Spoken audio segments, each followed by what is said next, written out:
दशम में हम पुनः एक बार सभी भैया बहनों का स्वागत करते हैं। राजनीति विज्ञान पर चर्चा कर रहे थे भैया बहनों।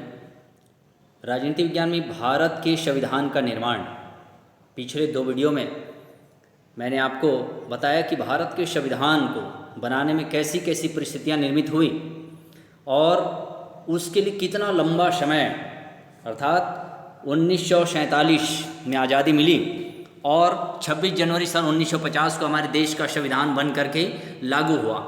तो इस पर हम आगे बढ़ते हैं और हम देखते हैं कि 11 दिसंबर, आइए चलिए आगे बढ़ने का हम प्रयास करें। यहाँ से मैं आपको आगे ले चल रहा हूँ। 11 दिसंबर 1946 को डॉक्टर राजेंद्र प्रसाद संविधान सभा के स्थायी अध्यक्ष चुने गए। संविधान निर्माण कार्य को पूर्ण करने के लिए समितियों का गठन किया गया, जैसे संघ संविधान समिति, प्रांतीय संविधान समिति, अल्पसंख्यक मूलाधिकार समिति, झंडा समिति आदि। इनके प्रतिवेदनों पर पूरे संविधान सभा में चर्चा की जाती थी। फरवरी 1947 में जाकर यह तय हुआ कि भारत का बंटवारा होगा और भारत तथा पाकिस्तान 2 अलग देश बनेंगे। भैया बहनों, मैंने आपको उस समय बताया था पिछले कालखंड में कि भारत आज़ादी के जैसे जैसे नज़दीक बढ़ता गया, वैसे वैसे देश में ऐसा लगने लगा कि हमारे भारत का खंडन होकर के रहेगा और परिणाम स्वरूप हम देखते हैं कि बंटवारा अब होना निश्चित है। भारत और पाकिस्तान जैसे 2 देशों का गठन अब होकर के ही रहेगा, यह तय हो गया। साथ ही साथ यह भी देखने को मिलता है कि विभाजन पश्चात भारतीय संविधान सभा में कुल सदस्य संख्या 324 रह गई थी, जिसमें 235 प्रांतों के व 89 राजवाड़ों के प्रतिनिधि थे। भैया बहनों, 15 अगस्त 1947 से भारतीय संविधान सभा एक सार्वभौमिक संपूर्ण प्रभुत्व संपन्न संस्था बन गई और नए राज्य की विधायिका बन गई, अर्थात संविधान निर्माण, विधि निर्माण और शासन का संचालन कार्य एक साथ इस सभा के सदस्यों का उत्तरदायित्व बन गया। भैया बहनों, संविधान सभा में गठन की प्रक्रिया तो चल ही रहा था, इसके साथ साथ हमारे सामने बहुत सारे प्रश्न थे कि आखिर हमारे देश में अनेक भाषा के बोलने वाले लोग हैं, उसको कैसे एक साथ लाया जाए। फिर हमारे यहाँ अलग अलग प्रांत हैं, अलग अलग राजाओं का गढ़ है, तो इसके लिए संविधान सभा में क्या क्या नियम कानून होने चाहिए। तो भैया बहनों, इसके लिए एक प्रश्नावली तैयार किया गया और प्रश्नावली को आम सभाओं में जन सामान्य तक पहुंचाने का प्रयास किया गया, समाचार पत्रों में प्रकाशित किया गया और साथ ही साथ उन पत्र पत्रिकाओं समाचार के माध्यम से जनता तक चर्चा के लिए संचारित होती थी कि जनता भी अपनी राय बताएं कि वह जो संविधान का गठन हो रहा है, जिसमें नियम कानून बनाए जा रहे हैं, क्या आप उससे सहमत हैं या क्या आप उसमें संशोधन चाहते हैं या आपके हिसाब से उसमें और क्या संशोधन या परिवर्तन होना चाहिए। तो भैया बहनों, इस तरीके से आम लोगों की सहमति भी उसमें आवश्यक माना गया। इसके लिए कई तर्क वितर्क हुए, कई विवाद हुए और ऐसे करते करते हमारे संविधान का जो प्रक्रिया है, बनने की जो प्रक्रिया है, वह निरंतर आगे बढ़ता चला गया। भैया बहनों, हम आगे देखते हैं कि ऐसी स्थिति में संविधान में कैसी परिस्थितियां और बनी। तो यहाँ पर हम देखते हैं कि सर्वप्रथम 29 अगस्त 1947 को संविधान प्रारूप समिति डॉक्टर भीमराव अंबेडकर के नेतृत्व में बनाई गई। ध्यान चाहूँगा भैया बहन, भीमराव अंबेडकर, इसको प्रारूप समिति का अध्यक्ष बनाया गया, जबकि डॉक्टर राजेंद्र प्रसाद क्या थे, संविधान सभा के अध्यक्ष थे। दोनों अलग अलग बातें हैं, तो इसका आप ध्यान रखिएगा। फिर 29 अगस्त 1947 को जब भीमराव अंबेडकर के नेतृत्व में प्रारूप समिति का गठन किया गया, तब तक राजा राजवाड़े को भारतीय संघ में सम्मिलित करने की कार्रवाई भी शुरू हो गई, अर्थात उस समय राजाओं का अलग अलग गढ़ था। तो राजा कौन से गढ़ में सम्मिलित होना, अर्थात वह किस में सम्मिलित होना चाहते हैं, वह भारत में शामिल होंगे या पाकिस्तान में, इस प्रकार से स्थिति निर्मित हो गई। दूसरी ओर पाकिस्तान से कश्मीर या के अधिकार पर भी प्रश्न होने लगा और दोनों के बीच हिंदू मुस्लिम सांप्रदायिक दंगे होने लगे। भारत पाकिस्तान विभाजन के लिए सीमा रेखा का निर्धारण भी हो रहा था। भैया बहनों, हमारे संविधान सभा का गठन तो हो रहा था, संविधान की प्रक्रिया तो चल रहा था, मगर लगातार देश में तनाव की स्थिति बढ़ती चली गई और हमारे देश के संविधान को बनाने के लिए 60 देशों के संविधान का अध्ययन किया गया। मात्र 1-2 देशों का नहीं, 60 देशों के संविधान का अध्ययन किया गया कि वहाँ के संविधान का गठन कैसे हुआ है, उनमें क्या क्या बातें हमारे भारत में लागू किया जा सकता है।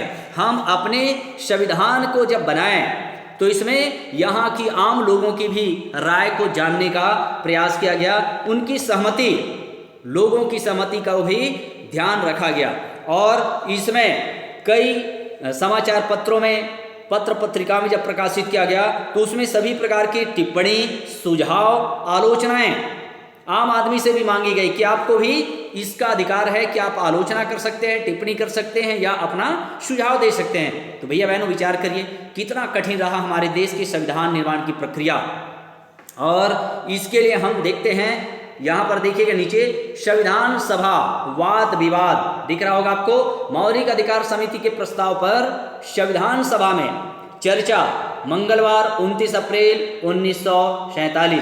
भैया बहनों उस समय वल्लभ भाई पटेल इसने एक परामर्श समिति का प्रतिवेदन प्रस्तुत करते हुए कहा, क्या कहा? उनका कहना था कि मौलिक अधिकार, हम 6 प्रकार के मौलिक अधिकारों की बात करते हैं, तो बोले मौलिक अधिकार कितना हो, मौलिक अधिकार उचित है या अनुचित है, मौलिक अधिकारों में क्या कोई कटौती किया जा सकता है या मौलिक अधिकारों में और भी वृद्धि किया जाना चाहिए।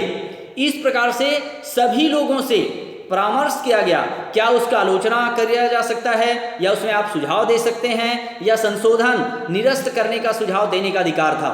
भैया बहनों कई प्रश्न हमारे संविधान के साथ साथ देखने को मिलता है। उसके बाद एक और समस्या हम देखते हैं आगे, अस्पृश्यता की एक समस्या आ रही थी। यहाँ पर दिखाना चाहूंगा, आप पुस्तक के पृष्ठ क्रमांक 161 निकालिएगा तो आपको भी ध्यान में आएगा अस्पृश्यता। अब ये अस्पृश्यता शब्द क्या है? तो अस्पृश्यता जाति प्रथा नामक रोग का प्रतीक होने के सिवाय कुछ नहीं है। भैया बहनों हमारे देश में मैंने आपको बताया था कि बहुत ज़्यादा छुआछूत की भावना थी, ऊंच नीच जातिगत भेदभाव बहुत अधिक था, रूढ़िवादी परंपराएं भी अधिक थी और उस समय छुआछूत की भावना बहुत प्रबल थी। तो यहाँ पर एस.सी. बनर्जी ने कहा कि अध्यक्ष महोदय असल में अस्पृश्यता को स्पष्ट करने की जरूरत है। आखिर अस्पृश्यता किसे माना जाए, निम्न वर्ग हम किसे कहें, किसे हरिजन कहा जाए, किसे भूमिजन कहा जाए। और इस तरह से जाति अंतरजाति विवादों में भी हमारे संविधान का अनुच्छेद फंसता चला गया। बोले उनको समानता का हम अधिकार देना चाहते हैं तो क्या क्या अधिकार होने चाहिए, क्या समाज के सभी वर्ग उस बात को मानेंगे? भैया बहनों विचार करिए कि ऐसी स्थिति उस समय थी कि ये अस्पृश्यता और जाति भेद के बीच फर्क नहीं करना चाहिए, क्योंकि जैसा कि श्री ठाकुर ने कहा अस्पृश्यता सिर्फ एक लक्षण है, मूल कारण जाति भेद है। और जब तक इसमें मूल कारण जाति भेद को नहीं हटाया जाता अस्पृश्यता किसी न किसी रूप में मौजूद रहेगी। जब हमारा देश स्वतंत्र हो जाएगा तो हमें इस बात की अपेक्षा करनी चाहिए कि व्यक्ति को समान सामाजिक परिस्थितियां उपलब्ध हो सके। फिर रोहिणी कुमार चौधरी, के.एम. मुंशी, धीरेन्द्रनाथ दत्त, सब लोगों ने अपने अपने विचार दिया। वल्लभ भाई पटेल उन्होंने क्या कहा, अध्यक्ष महोदय मैं इस सदन का ध्यान धारा 24 की ओर दिलाना चाहता हूं, जिसमें कहा गया है कि संघीय विधायिका इस खंड के उन हिस्सों के बारे में कानून बनाएगी जिनके लिए ऐसे कानून की जरूरत है। इसलिए मैं यह मानता हूं कि संघीय विधायिका अस्पृश्यता शब्द की परिभाषा बनाएगी जिससे अदालतें उचित दंड दे सके। कहने का अभिप्राय ये भैया बहनों कि अब अस्पृश्यता पर दंड का प्रावधान होना चाहिए। जो भी समाज के ऐसे लोगों से छुआछूत मानता है उनके लिए दंड का प्रावधान होना चाहिए, तभी अस्पृश्यता को मिटाया जा सकता है। भैया बहनों विचार करिए कि हमारे देश के संविधान को बनाने के लिए हमारे देश के इन बड़े बुजुर्गों को कितनी मेहनत करनी पड़ी, तब जाकर हमारा संविधान निर्मित हो सका है। 17 सितंबर 1949 तक 2500 संशोधन प्रस्ताव पर विधिवत तर्क होते रहे और ऐसे हम देखते हैं कि संविधान का हिंदी और भारत की अन्य प्रमुख भाषाओं में भी अनुवाद कराया जाए, ये भी मामला आया। तब तक 315 अनुच्छेद पर विचार कर प्रस्ताव को 6 से 17 अक्टूबर के मध्य अंतिम रूप दिया गया। भैया बहनों, इस तरीके से हम देखते हैं कि इसके लिए 1950 26 जनवरी 1950 तक, जब तक हमारा संविधान लागू नहीं हुआ, कई विवाद हुए, कई उस पर आलोचनाएं हुई, और इसके चलते चलते डॉक्टर राजेंद्र प्रसाद के निवेदन पर समस्त सदस्यों ने सभी तीनों प्रतियों पर हस्ताक्षर किए और राष्ट्रगान और वंदे मातरम गायन के साथ संविधान सभा का कार्य समाप्त हुआ। भैया बहनों, संविधान सभा के निर्माण में कुल 2 वर्ष 11 माह 18 दिन का समय लगा। पुनः नोट करके रखिएगा आप, संविधान सभा का जो निर्माण किया गया उसमें 2 वर्ष 11 माह और 18 दिन का समय लगा। तब जाकर 26 जनवरी सन 1950 को हमारे देश का संविधान बनकर लागू हुआ। भैया बहनों, इसके लिए 60 देशों के संविधान का अध्ययन किया गया, कुछ कठोरता, कुछ लचीला, और सभी वर्ग, जाति, धर्म, संप्रदाय, सबको कहीं ना कहीं संविधान में अधिकार मिले, कोई भी संविधान के दायरे से बाहर ना रहे। इसके लिए काफ़ी वाद विवाद के बाद हमारे देश का संविधान बनकर 1950 में लागू हुआ। आज के लिए इतना ही, आगे हम और चर्चा करेंगे इस कालखंड में।